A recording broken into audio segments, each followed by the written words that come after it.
Imagine you're a young kid again and your parents are barely able to pay the bills and you're wondering every day whether or not you will get to eat today. Then suddenly you're being snatched out of your home and are forced to live in a place with many other children you don't know. This is what happens to many children every single day. Many children have been ripped away from their families who are struggling to provide for them. I can speak on this topic because when I'm older, I plan to do something that'll help out these children. Adopting is something I've been passionate about for a while, and I want others to feel passionate enough to do something as well. Children are the future, and how we treat them can affect them for the rest of their lives, and that's why I think they should be a priority when it comes to things like this. Many years from now, we will be living in a world where the younger generation will be running this country. And if we want to ensure a stable nation in the future, then we need to invest everything into these children. I previously stated my passion for this topic and why I want to share it with others.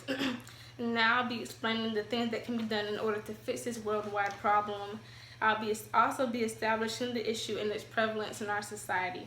So there are two main issues that are the causes of orphanism. According to UNICEF, there are over 153 million children out there who are currently having to live without parents. Not only are they having to navigate life without their parents, they are at a higher risk of forming developmental issues.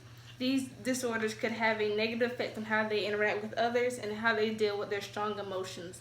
The way we raise our kids will affect how our world would look 20 plus years from now.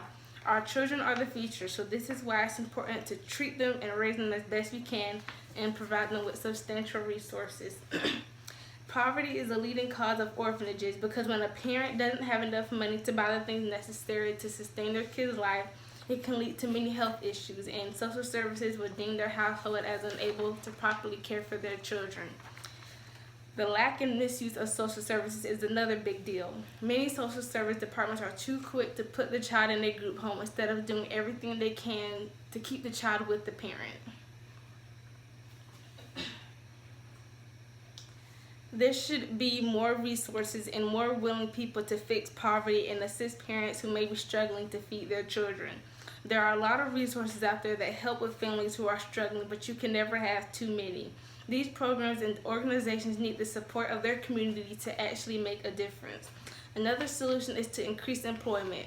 The requirements for basic jobs should be minimized. Not only this, but jobs should allow more leeway when their employees take sick days. Families who are living in poverty are more likely to get sick, and allowing them to still receive pay even on those days will help out a lot. It's no secret that there are a lot more single mothers than there are single dads, and that women are more likely to get paid less for doing the same job as men. Although the difference in the amount of pay may not be much, it is still important that equal pay be the standard so that those single mothers can provide. What will life be with or without my solution? We're already seeing the consequences of poverty and how it affects children.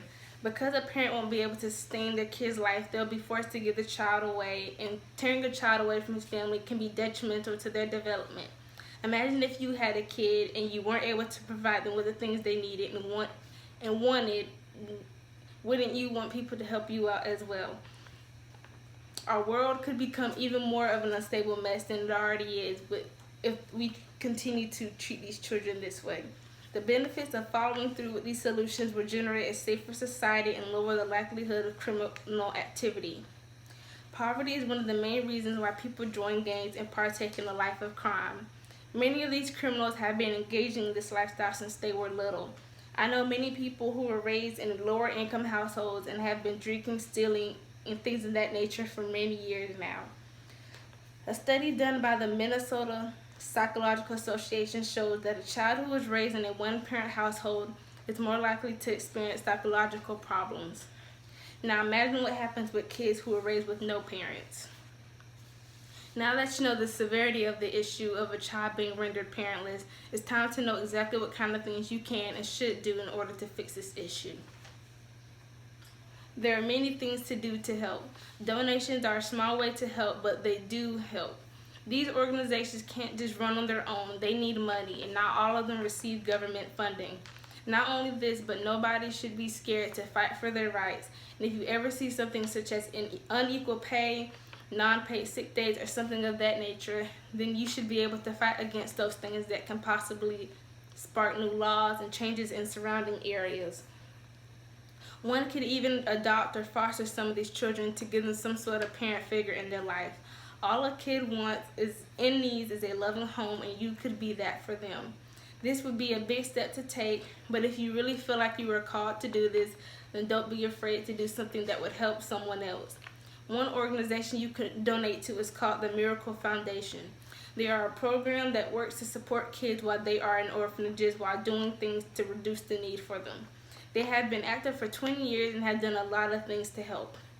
I know that sometimes it can be hard to do something for others, but if this issue continues to arise, it will affect everyone. These issues leave the children in a vulnerable position, and the chances of being involved in criminal activity increase, as stated before. The purpose of me telling you guys this is to light a fire under everyone and convince y'all to do something for these children. Children are innocent and they deserve to live a decent childhood. Poverty and the lack and misuse of social services are the main reasons children are rendered without families. These children have been torn away from their families, and a lot of it is due to things that we as people can fix. Change starts with us. And then here are some of my sources.